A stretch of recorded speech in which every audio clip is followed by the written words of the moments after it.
In our dreams, reality and illusion often intertwine in a vague and impactful dance.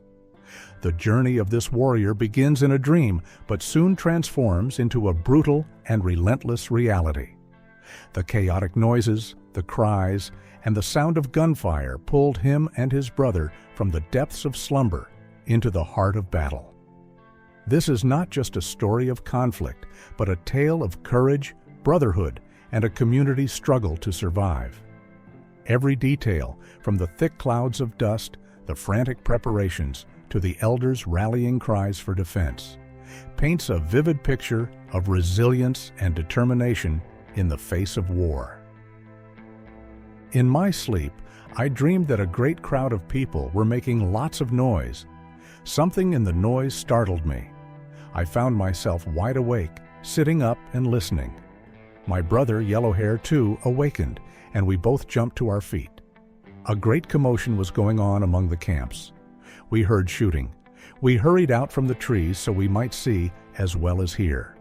The shooting was somewhere at the upper part of the camp circles.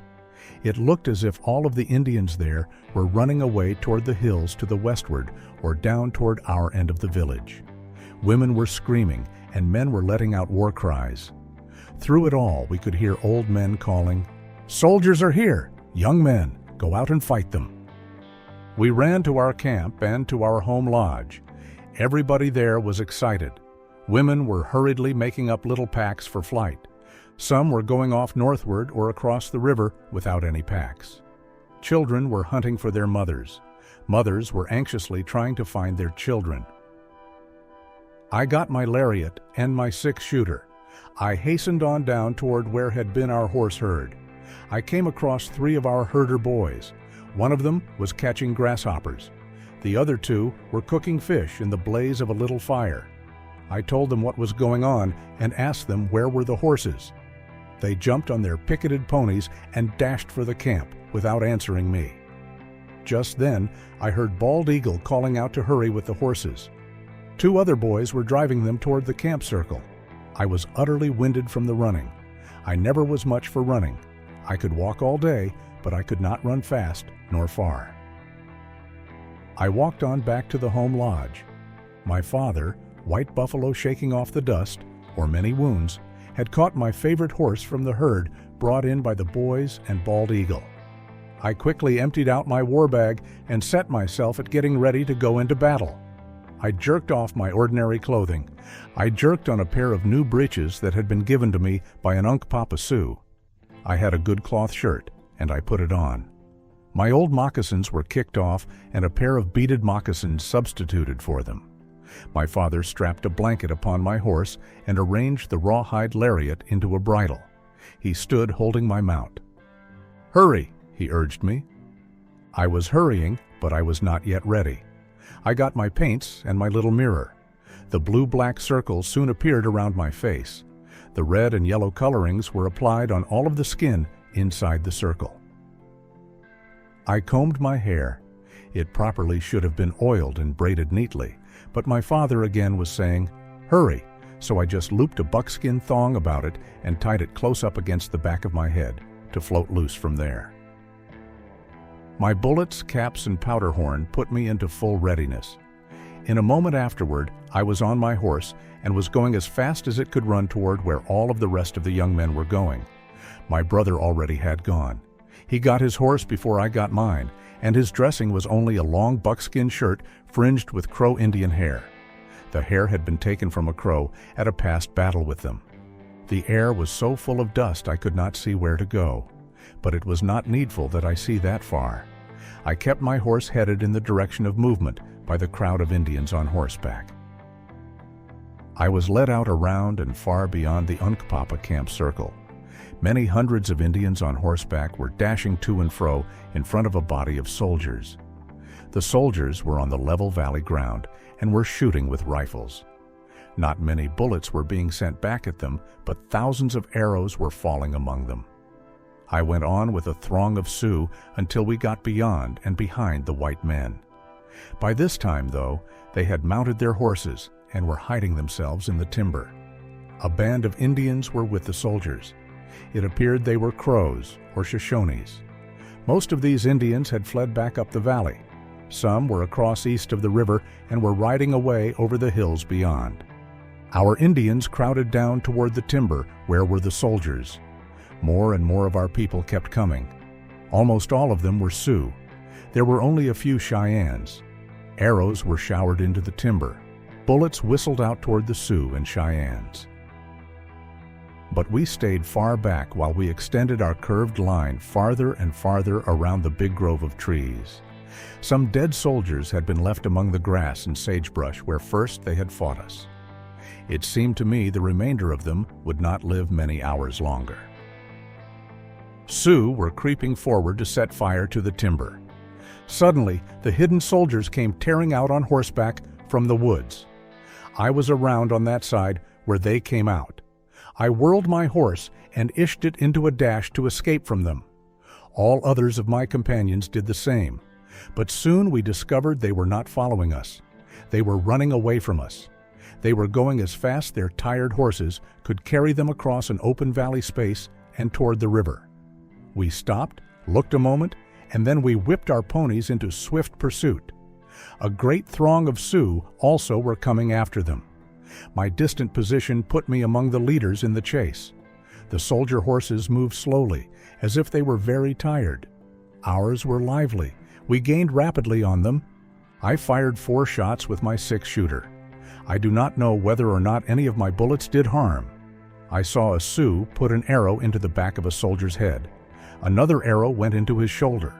He tumbled from his horse to the ground. Others fell dead, either from arrows or from stabbings or jabbings or from blows by the stone war clubs of the Sioux. Horses limped or staggered or sprawled out dead or dying. Our war cries and war songs were mingled with many jeering calls such as, "You're only boys. You ought not to be fighting. We whipped you on the Rosebud. You should have brought more Crows or Shoshones with you to do your fighting." Little Bird and I were after one certain soldier. Little Bird was wearing a trailing war bonnet. He was at the right and I was at the left of the fleeing man. We were lashing him and his horse with our pony whips. It seemed not brave to shoot him. Besides, I did not want to waste my bullets. He pointed back his revolver, though, and sent a bullet into Little Bird's thigh. Immediately, I whacked the white man fighter on his head with the heavy elkhorn handle of my pony whip. The blow dazed him. I seized the rifle strapped on his back. I wrenched it and dragged the looping strap over his head. As I was getting possession of this weapon, he fell to the ground. I did not harm him further. I do not know what became of him. The jam of oncoming Indians swept me on. But I had now a good soldier rifle, yet I hadn't any cartridges for it. 3 soldiers on horses got separated from the others and started away up the valley in the direction from where they had come. 3 Cheyennes, Sun Bear, Eagle Tail Feather, and Little Sun, joined some Sioux in pursuit of the 3 white men. The Cheyennes told afterward about the outcome of this pursuit. One of the soldiers turned his horse eastward toward the river and escaped in the timber. The other 2 kept on southward. Of these 2, one went off to the right, up a small gulch to the top of the bench. There he was caught and killed. The remaining one rode on toward the mouth of Reno Creek. As he neared that point, he swerved to the right. He made a circle out upon the valley and returned to the timber just across west from the mouth of Reno Creek. Here he dismounted from his exhausted horse and got himself into the brush. The Sioux and Cheyennes surrounded him and killed him. They told that he fought bravely to the last, making use of his 6-shooter. A war-bonnet Indian belonging with the soldiers was chased by Crooked Nose, a Cheyenne, and some Sioux. The chase was afoot, across a wet slough and into some timber northward from where the soldiers had been hidden for a few minutes. After many exchanges of shots, after much dodging and shifting of position, the enemy Indian was killed there. I was told afterward about this killing. I did not see it. I was following the fleeing soldiers to and across the river. Indians mobbed the soldiers floundering afoot and on horseback in crossing the river. I do not know how many of our enemies might have been killed there. With my captured rifle as a club, I knocked 2 of them from their horses into the floodwaters. Most of the pursuing warriors stopped at the river, but many kept on after the men with the blue clothing. I remained in the pursuit and crossed the river. Whirlwind, a Cheyenne, charged after a war-bonnet Indian belonging with the whites. The enemy Indian bravely charged also toward Whirlwind. The two men fired rifles at the same moment. Both of them fell dead. This was on the flat land just east of the river where the soldiers crossed. Another enemy Indian was behind a little sagebrush knoll and shooting at us. His shots were returned. I and some others went around and got behind him. We dismounted and crept toward him. As we came close up to him, he fell. A bullet had hit him. He raised himself up, though, and swung his rifle around toward us. We rushed upon him. I crashed a blow of my rifle barrel upon his head. Others beat and stabbed him to death. I got also his gun. It was the same as the one I had taken from the soldier, but the Indian's gun had a longer barrel. A Sioux said, "You have two guns, let me have one of them." I gave him the one I had taken from the Indian just killed. I liked better the shorter-barreled one, so I kept it. The Sioux already had the Indian's ammunition belt. He did not give me any of the cartridges. There were only a few of them. One of the Sioux scalped the dead man. Different ones took his clothing. I took nothing except the gun I had given away. I returned to the west side of the river. Lots of Was had been killed on the west side of the river. My heart was made sad by this news, but I went on up the hill. I joined with others in going around to the left or north side of the place where were the soldiers. From our hilltop position, I fired a few shots from my newly obtained rifle. I aimed not at any particular ones, but only in the direction of all of them. I think I was too far away to do much harm to them. I had been there only a short time when somebody said to me, "Look, yonder are other soldiers."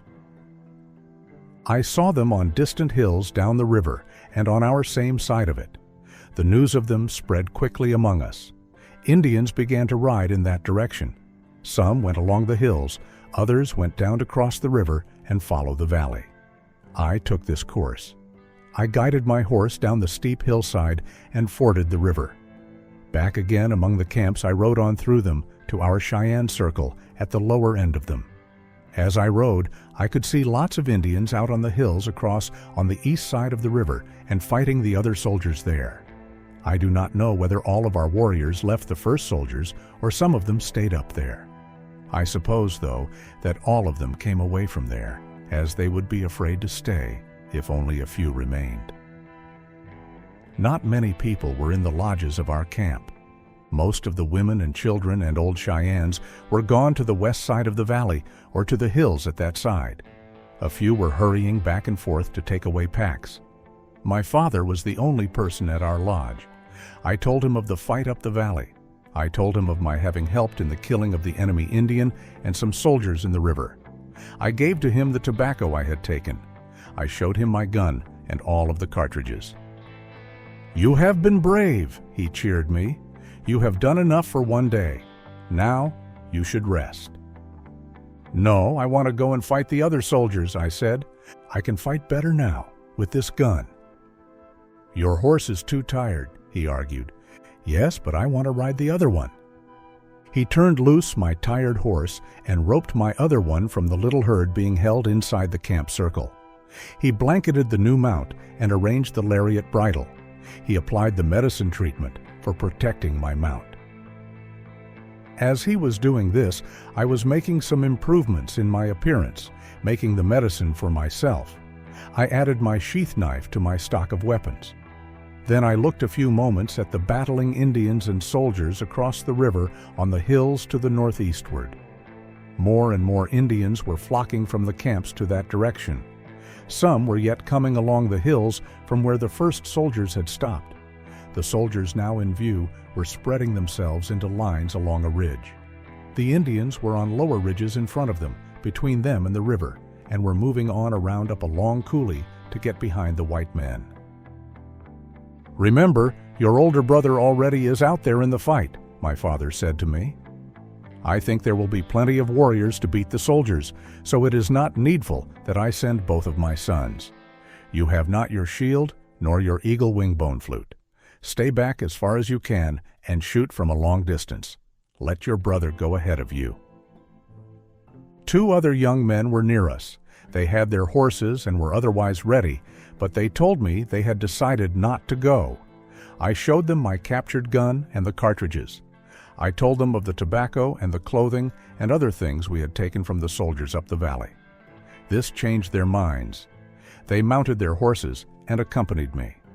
We forded the river where all of the Indians were crossing it, at the broad shallows immediately in front of the little valley or wide coulee on the east side. We fell in with others, many Sioux and a few Cheyennes, going in our same direction. We urged our horses on up the small valley. As we approached the place of battle, each one chose his own personal course. All of the Indians had come out on horse. Back. Almost all of them dismounted and crept along the gullies afoot after the arrival near the soldiers. Still, there were hundreds of them riding here and there all the time, most of them merely changing position, but a few of them racing along back and forth in front of the soldiers in daring movements to exhibit bravery. I swerved up a gulch to my left where I saw some Cheyennes going ahead of me. Other Cheyennes were coming here from the east side of the soldiers. Although it was natural that tribal members should keep together, there was everywhere a mingling of the fighters from all of the tribes. The soldiers had come along a high ridge about 2 miles east from the Cheyenne camp. They had gone on past us and then swerved off the high ridge to the lower ridge where most of them afterward were killed. While they were yet on the far out ridge, a few Sioux and Cheyennes had exchanged shots with them at long distance, without anybody being hurt. Bobtail horse, roan bear, and buffalo calf, 3 Cheyennes and 4 Sioux warriors with them, were said to have been the first of our Indians to cross the river and go to meet the soldiers. Bobtail horse was an elk warrior, roan bear a fox warrior, and buffalo calf a crazy dog warrior. They had been joined soon afterward by other Indians from the valley camps and from the southward hills where the first soldiers had taken refuge. Most of the Indians were working around the ridge now occupied by the soldiers. We were lying down in gullies and behind sagebrush hillocks. The shooting at first was at a distance, but we kept creeping in closer all around the ridge. Bows and arrows were in use much more than guns. From the hiding places of the Indians, the arrows could be shot in a high and long curve to fall upon the soldiers or their horses. An Indian using a gun had to jump up and expose himself long enough to shoot. The arrows falling upon the horses stuck in their backs and caused them to go plunging here and there, knocking down the soldiers. The ponies of our warriors who were creeping along the gulches had been left in gulches farther back. Some of them were let loose, dragging their ropes, but most of them were tied to sagebrush. Only the old men and the boys stayed all the time on their ponies, and they stayed back on the surrounding ridges, out of reach of the bullets. The slow, long-distance fighting was kept up for about an hour and a half, I believe. The Indians all the time could see where were the soldiers, because the white men were mostly on a ridge and their horses were with them. But the soldiers could not see our warriors, as they had left their ponies and were crawling in the gullies through the sagebrush. A warrior would jump up, shoot, jerk himself down quickly, and then crawl forward a little further. All around the soldier ridge our men were doing this, so not many of them got hit by the soldier bullets during this time of fighting. After the long time of the slow fighting, about 40 of the soldiers came galloping from the east part of the ridge down toward the river, toward where most of the Cheyennes and many Oglalas were hidden. The Indians ran back to a deep gulch. The soldiers stopped and got off their horses when they arrived at a low ridge where the Indians had been. Lame White Man, the Southern Cheyenne chief, came on his horse and called us to come back and fight. In a few minutes, the warriors were all around these soldiers. Then Lame White Man called out, "Come, we can kill all of them." All around, the Indians began jumping up, running forward, dodging down, jumping up again, down again, all the time going toward the soldiers. Right away, all of the white men went crazy. Instead of shooting us, they turned their guns upon themselves. Almost before we could get to them, every one of them was dead. They killed themselves. The Indians took the guns of these soldiers and used them for shooting at the soldiers on the high ridge. I went back and got my horse and rode around beyond the east end of the ridge. By the time I got there, all of the soldiers there were dead.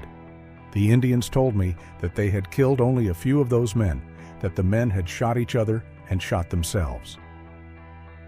A Cheyenne told me that 4 soldiers from that part of the ridge had turned their horses and tried to escape by going back over the trail where they had come. 3 of these men were killed quickly. The 4th one got across a gulch and over a ridge eastward before the pursuing group of Sioux got close to him. His horse was very tired, and the Sioux were gaining on him. He was moving his right arm as though whipping his horse to make it go faster. Suddenly, his right hand went up to his head. With his revolver, he shot himself and fell dead from his horse. I raced my horse to hurry around to the hillside north of the Soldier Ridge. The Indians there were all around a band of soldiers on the north slope. I got off my horse and fired 2 shots at long distance with my soldier gun. I did not shoot anymore because the sagebrush was full of Indians jumping up and down and crawling close to the soldiers, and I was afraid I might hit one of our own men. About that time, all of this band of soldiers went crazy and fired their guns at each other's heads and breasts, or at their own heads and breasts. All of them were dead before the Indians got to them. Many hundreds of boys on horseback were watching the battle. They were on the hills all around, far enough away to be out of reach of the soldier bullets. The ridge north of the Soldier Ridge was crowded with these boys and some old men. When the warriors were crowding in close to the soldiers on the north slope, one soldier there broke away and ran afoot across a gulch toward the northward hill. I suppose he thought there were no warriors in that direction, as all of them were hidden and creeping through the sagebrush and gullies. But several of them jumped up and ran after him. Just after he got across the gulch, he stopped, stood still, and killed himself with his own revolver. A Cheyenne boy named Big Beaver lashed his pony into a dash down to the dead white man. The boy got the soldier's revolver and his belt of cartridges, jumped back upon his pony, and hurried away again to the hilltop. A Cheyenne warrior scalped the soldier and hung the scalp on a bunch of sagebrush, leaving it there. While I was at this part of the field, a Waist and Skier Indian said to me, "I think I see the big chief of the soldiers. I have been watching one certain man who appears to be telling all of the others what to do." He tried to point out this man.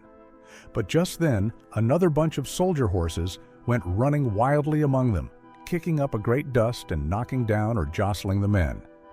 So I did not get to see the special man the Indian was trying to show me. I saw one Sioux walking slowly toward the gulch, going away from where were the soldiers. He wobbled dizzily as he moved along. He fell down, got up, fell down again, got up again. As he passed near to where I was, I saw that his whole lower jaw was shot away. The sight of him made me sick. I had to vomit. I did not know him, and I did not learn whether he died or not. I had remained on my horse during most of the long time of the fighting at a distance. I rode from place to place around the soldiers, keeping myself back as my father had urged me to do, while my older brother crept close with the other warriors. I got off and crept with them, though, for a little while, at the place where the band of soldiers rode down toward the river.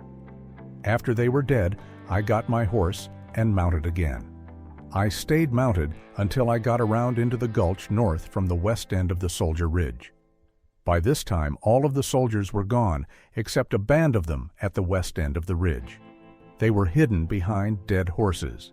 Hundreds or thousands of warriors were all around them, creeping closer all the time. From the gulch where I was, I could see the north slope of the ridge covered by the hidden Indians. But the soldiers, from where they were, could not see the warriors, except as some Indian might jump up to shoot quickly and then duck down again. We could get only glimpses of the soldiers, but we knew all the time right where they were, because we could see their dead horses. I got down afoot in the gulch. I let out my long lariat rope for leading my horse while I joined the warriors creeping up the slope toward the soldiers. During all of the earlier fighting, When I had been most of the time going from place to place on horseback, I had fired several shots with my rifle captured from the soldier when we chased them across the river.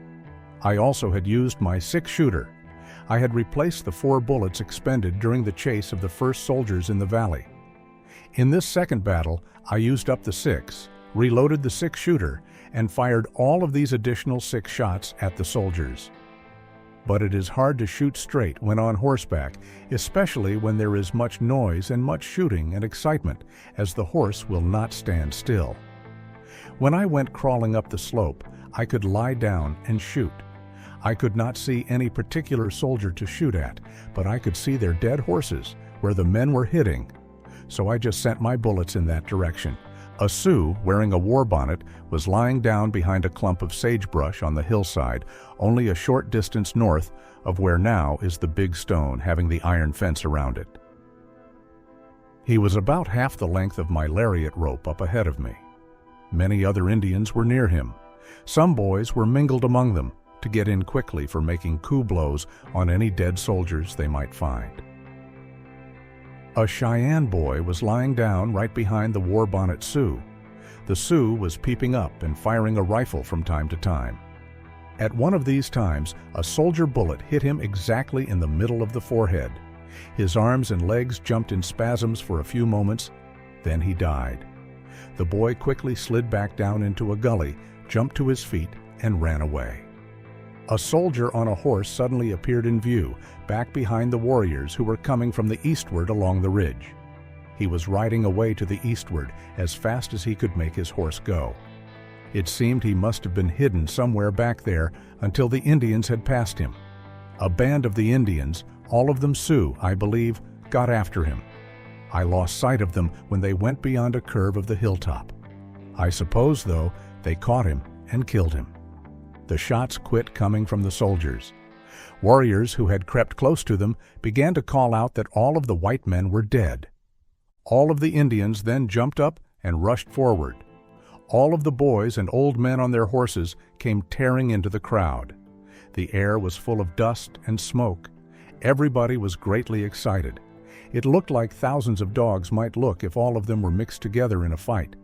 All of the Indians were saying these soldiers also went crazy and killed themselves. I do not know.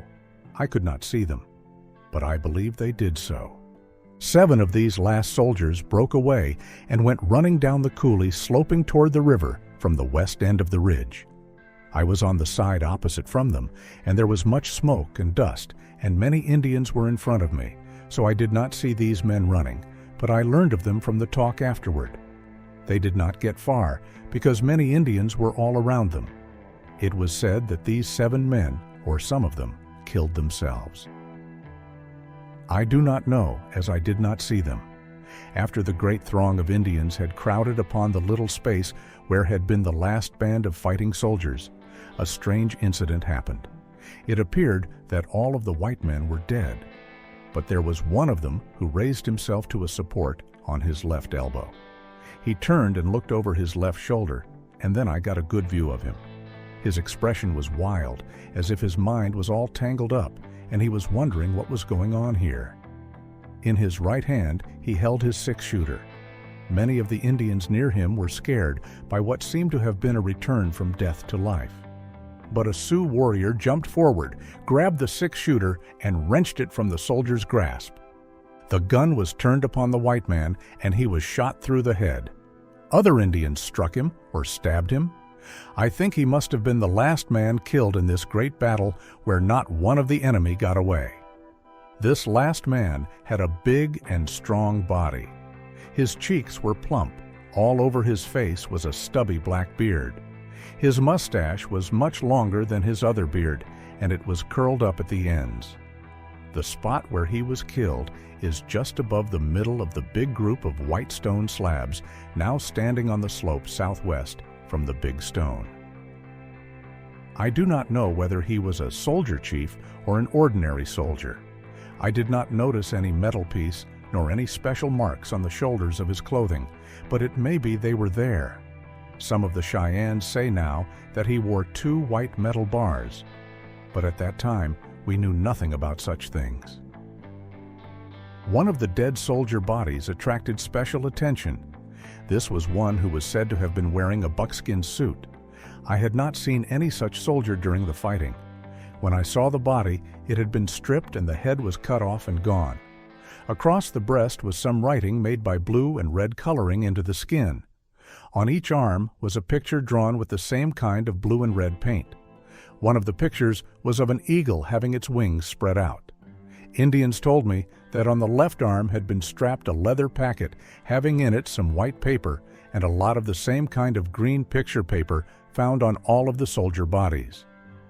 Some of the Indians guessed that he must have been the big chief of the soldiers because of the buckskin clothing and because of the paint markings on his breast and arms.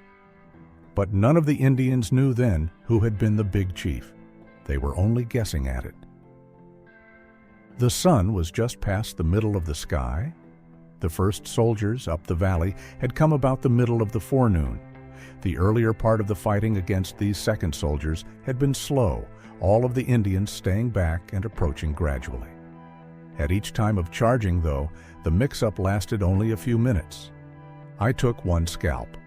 As I went walking and leading my horse among the dead, I observed one face that interested me. The dead man had a long beard growing from both sides of his face and extending several inches below the chin. He had also a full mustache. All of the beard hair was of a light yellow color, as I now recall it. Most of the soldiers had beard growing in different lengths, but this was the longest one I saw among them. I think the dead man may have been 30 or more years old. "Here is a new kind of scalp," I said to a companion. I skinned one side of the face and half of the chin so as to keep the long beard yet on the part removed. I got an arrow shaft and tied the strange scalp to the end of it. This I carried in a hand as I went looking further. Somebody told me Noisy Walking was badly wounded. I went to where he was said to be, down in the gulch where the band of soldiers nearest the river had been killed in the earlier part of the battle. He was my same age, and we often had been companions since our small boyhood. White Bull, an important medicine man, was his father. I asked the young man, "How are you?" He replied, "Good." But he did not look well. He had been hit by 3 different bullets, one of them having passed through his body. He had also some stab wounds in his side. Word had been sent to his relatives in the camp west of the river, and it was said his women relatives were coming after him with a travois. I moved on eastward up the gulch coulee. I discovered almost hidden the dead body of an Indian. I did not go up close to it, but I could see the scalp was gone. That puzzled me. Could this be a Crow or a Shoshone? I had not known of there being any Indians belonging to these soldiers killed here. As I stood there looking, it seemed there was something familiar about the appearance of that body. I backed away and went to find my brother Yellowhair. We too returned to the place. We got off our horses and walked to the dead Indian. We rolled the body over and looked closely. "Yes, it is Lame White Man," my brother agreed. We called other Cheyennes. Several of them came. All of them promptly confirmed our identification. All of us were satisfied some Sioux had scalped him, or maybe had killed him, Lame White Man, finding him in among the soldiers and supposing him to be a Crow or a Shoshone belonging to them. We knew he had gone with the young men in their charge upon the soldiers there. Perhaps he had gone farther than the others and was killed on his way back to us, the killer mistaking him for an attacking enemy Indian. A bullet had gone in at his right breast and out at his back.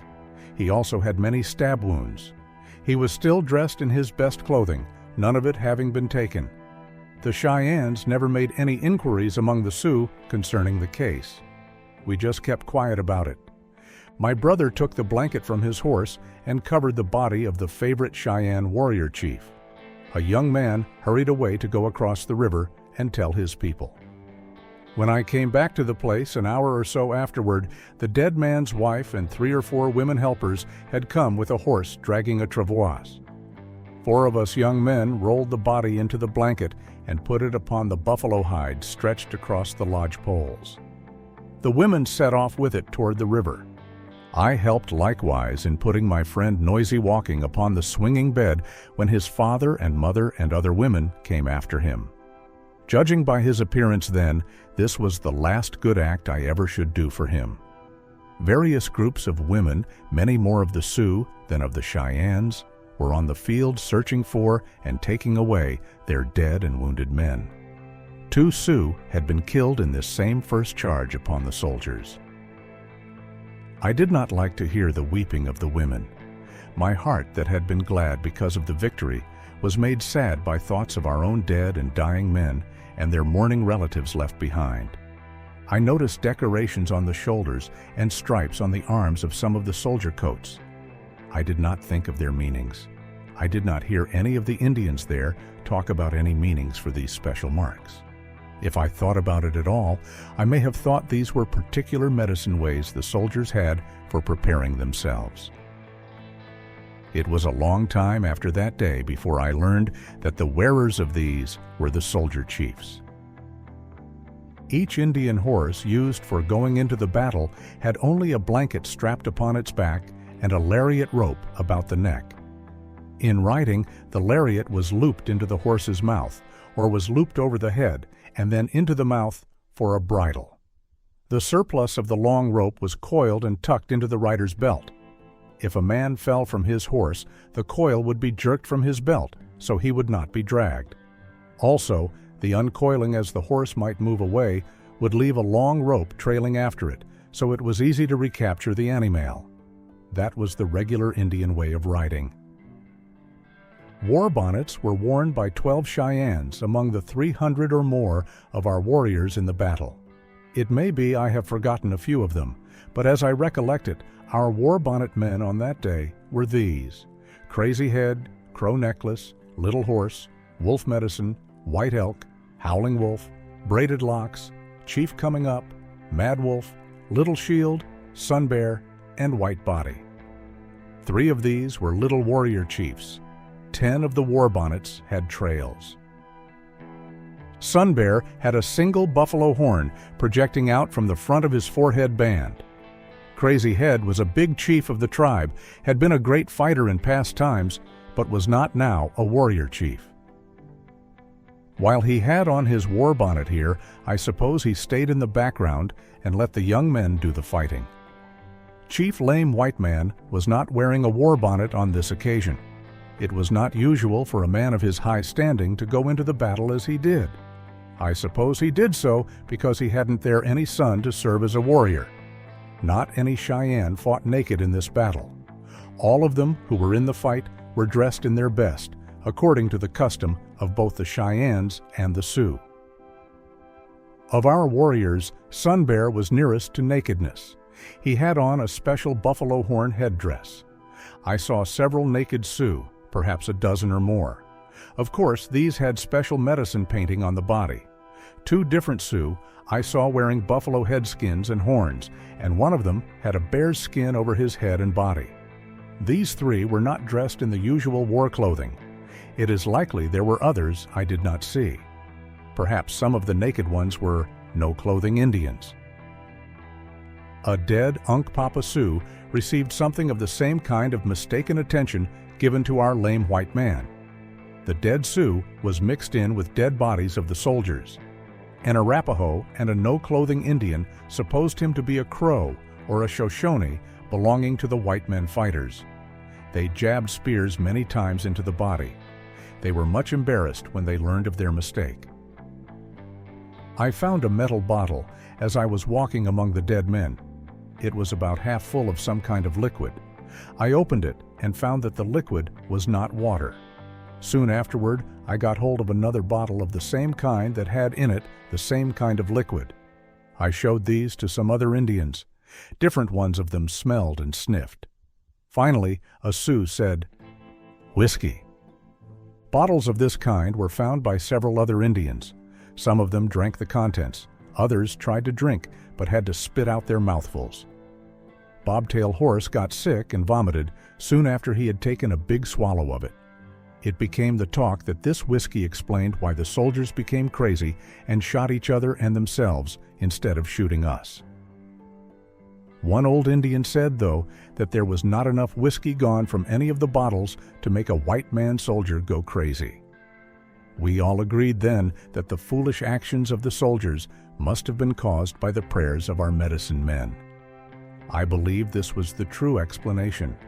My belief became changed, though, in later years. I think now it was the whiskey. I took a folded leather package from a soldier having 3 stripes on the left arm of his coat.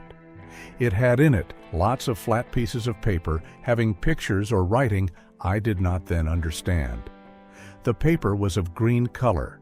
I tore it all up and gave the leather holder to a Cheyenne friend. Others got packages of the same kind from other dead white men. Some of it was kept by the finders, but most of it was thrown away or was given to boys for them to look at the pictures. I rode away from the battle hill in the middle of the afternoon. Many warriors had gone back across the hills to the southward, there to fight again the first soldiers. But I went to the camps across on the west side of the river. I had on a soldier coat and breeches I had taken. I took with me the 2 metal bottles of whiskey. At the end of the arrow shaft I carried the beard scalp, waved my scalp as I rode among our people. The first person I met who took special interest in me was my mother's mother. She was living in a little willow dome lodge of her own. "What is that?" she asked me when I flourished the scalp stick toward her. I told her. "I give it to you," I said, and I held it out to her. She screamed and shrank away. "Take it," I urged. "It will be good medicine for you." Then I went on to tell her about my having killed the Crow or Shoshone at the first fight up the river, about my getting the 2 guns, about my knocking in the head 2 soldiers in the river, about what I had done in the next fight on the hill where all of the soldiers had been killed. We talked about my soldier clothing. She said I looked good dressed that way. I had thought so too, but neither the coat nor the breeches fit me well. The arms and legs were too short for me. Finally, she decided she would take the scalp. She went then into her own little lodge. I passed 1 bottle of the whiskey among friends. Each took a small drink of it until all of it was gone. The other bottle I gave to Little Hawk. He himself drank all of the whiskey in it. Pretty soon, though, he became sick and he vomited up everything in his stomach. Some special excitement was going on over beyond the Arrows All Gone camp. A big crowd of Sioux were gathered there. I went to see what they were doing. They had surrounded some Indians just then, arrived in the camp. "Kill them, every one of them," some Sioux were shouting. Others were saying, "Wait, let us be sure." Above the confusion of threats and general noise of the excited throng, I heard an angry thundering. "No, I had nothing to do with the soldiers. I am all Indian, all Cheyenne." It was the voice of Little Wolf, most respected of the 4 old men chiefs of the Cheyennes. He was speaking in our language. He could not talk Sioux. He never had mingled much with them, so not many of them knew him. Yellow Horse, an old Southern Cheyenne man, was with me. He said to me, "Let us go to Little Wolf. You are his relative. You know the Sioux language, and you should talk for him." We crowded our way through to the old chief. Both of us shook hands with him. The Sioux began talking to us about him. Some Cheyennes also were accusing him. One of these was White Bull. He knew Little Wolf, but he said the chief ought to have been with the Cheyennes long ago, that he ought not to have waited until after the fighting before joining us, that he stayed too long on the reservation. I knew that White Bull's heart was troubled, though, about his own son, Noisy Walking. Finally, Yellow Horse called out, "Wait until this young man talks to Little Wolf. He will find out and tell everybody." "Have you been with the soldiers?" I asked the chief. "No, you foolish boy," he flared back at me. "Do these people think I am a crazy man? I have with me 7 lodges of our people. There are families of women and children. They have their teepees, their pack horses, all of their property. Does anybody suppose that is the way to join the soldiers and help them? Not any part of me ever was white man. I am all Indian. I am willing to fight any man who says I am not." He went on to tell all about the experiences of his little band of Cheyennes. On their way out from the reservation, they saw soldiers camped on the upper Rosebud just the afternoon before. They kept hidden back in the hills and watched the soldiers go on toward the divide leading to the Little Bighorn. His people did not set up their lodges that night. Instead, they traveled a while and rested a while, their scouts all the time watching the soldiers. Early in the morning, some of Little Wolf's young men out in front found a box of something the soldiers had lost. Just then, some soldiers came back, shot at these young men, and they returned to Little Wolf. 12. The band continued to follow the soldiers, but kept themselves hidden. From the hilltops, they heard the guns and saw some of the fighting. It appeared that all of the Indians in the camps were running away. Finally, the shooting mostly died down. The frightened little band peeped over the hilltops and saw that the camps and the Indians still were on the valley. Then they cautiously came on to join us. I repeated all of this story to a Sioux chief. He told the assembled Sioux warriors, and I told the Cheyennes. Some grumbling continued, many saying that Little Wolf ought to have been with us long ago, but all of them became satisfied that neither he nor his companions deserved killing. The crowd scattered, and the newcomers moved on to join the Cheyenne camp. There were some additional scoldings of them on account of their having stayed so long at the reservation. But their women had plenty of sugar and coffee in their packs, and with gifts of these desirable extra foods, they soon quieted all complaints. Little Wolf at that time was 55 years old. Burial parties of Cheyennes were going to the hill gulches west of our camps to put our dead into rock crevices. Each warrior lost was disposed of by his women relatives and his young men friends. A big band of people went out to help bury Lame White Man. I accompanied the relatives of Limberbones, one of our young men who had been killed. We took him far back up a long coulee. We found there a small hillside cliff. 4 of us young men helped the women to clear out a sheltered cove. In there, we placed the dead body, wrapped in blankets and a buffalo robe. We piled a wall of flat stones across the front of the grave. His mother and another woman sat down on the ground beside it to mourn for him. The rest of us returned to the valley. The Sioux likewise were disposing of their dead. Their customary way was to set up burial teepees. It appeared that in all of the Sioux camps, these were being set up. They were placed where had been the dwelling lodges, or near them. In some cases, the original dwelling lodges of the dead ones were left standing, in each case the body being all dressed for burial and left on a scaffold in the lodge or on the dirt floor, the dwelling being then abandoned by the inhabitants. This was a common mode of Sioux burial, and sometimes the Cheyennes did it in this way. All of the camps were being moved. This was in accordance with a regular custom among the Indian tribes. When any death occurred in a camp, either from battle or from other cause, right at once the people began to get ready to move camp to some other place. The Cheyennes selected a camping spot down the river about a mile northwestward. The Sioux all began moving northwestward and back from the Little Bighorn toward the base of the Bench Hills west from the river. In the new locations, all of the camps except the Cheyennes were west of the present railroad and highway. Most of the women and children and older people in the camps had fled toward the hills to the northward and westward when the first band of soldiers made the attack upon the Unkpapas at the upper part of the group of camps. I suppose there were very few people left in the camps at that end until after those soldiers had been chased away and across the river. When I rode up there and around the west and south sides of the Unkpapa and Blackfeet circles, it was hard to keep from running over the Indians who were hurrying afoot toward the benchlands to the westward. Our Cheyenne people who were not active warriors started to go toward the north, down the valley, and some of them crossed the river. But when the second band of soldiers were seen on the high ridge far out eastward, these Cheyennes who had crossed the river returned to the camping side. Of course, nobody knew how many soldiers were coming. Nobody knew what would be the outcome of their attack. They had surprised us by their sudden appearance. We were not prepared for battle.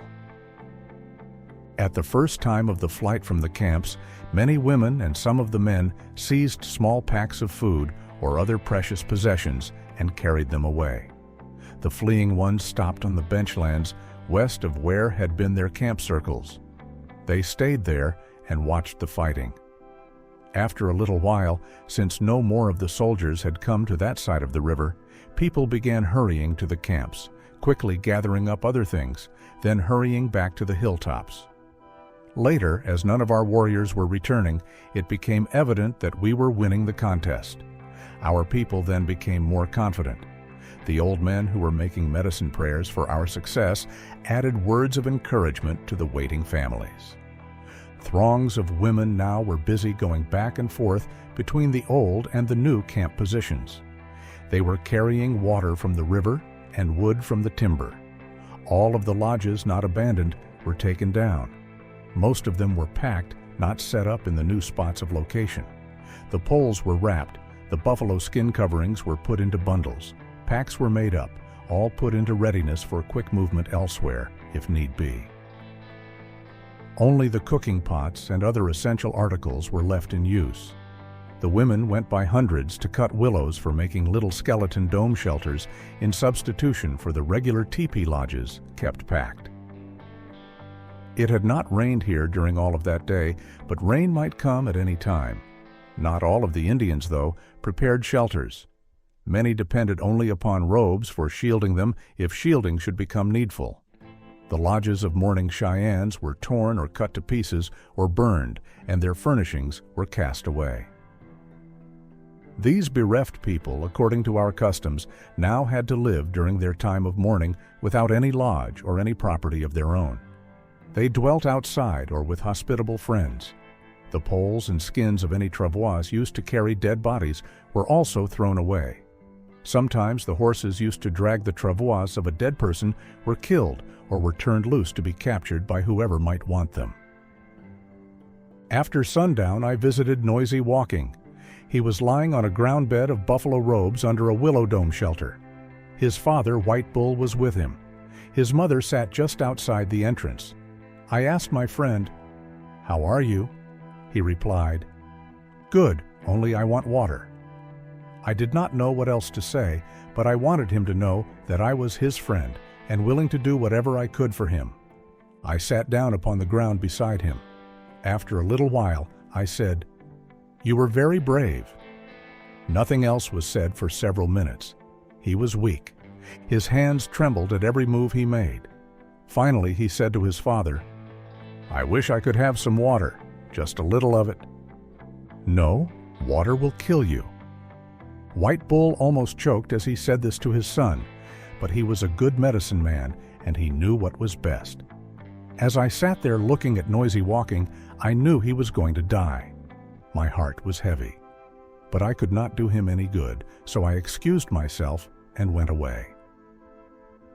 There was no dancing nor celebrating of any kind in any of the camps that night. Too many people were in mourning among all of the Sioux as well as among the Cheyennes. Too many Cheyenne and Sioux women had gashed their arms and legs in token of their grief. The people generally were praying, not cheering. There was much noise and confusion, but this was from other causes.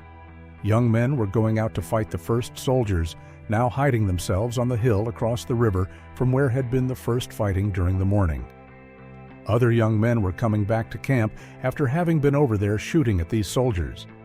Movements of this kind had been going on all the time since the final blows fell upon all of the soldiers in the second and greatest battle. Old men heralds were riding about all of the camps, singing the brave heart songs and calling out, "Young men, be brave." The only fires anywhere among us were little campfires for cooking. Or there may have been at times a larger blaze coming from some mourning family's lodge being burned. I did not go back that afternoon nor that night to help in fighting the first soldiers. Late in the night, though, I went as a scout. 5 young men of the Cheyennes were appointed to guard our camp while other people slept. These were Big Nose, Yellow Horse, Little Shield, Horse Road, and wooden leg. One or other of us was out somewhere looking over the country all the time. Two of us went once over to the place where the soldiers were hidden. We got upon hill points higher than they were. We could look down among them. We could have shot among them, but we did not do this. We just saw that they yet were there. 5 other young men took our duties in the last part of the night.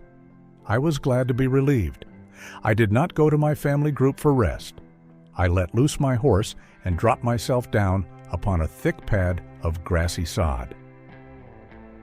The battle ends not only with victories and losses, but also with the lingering weight of grief and memories.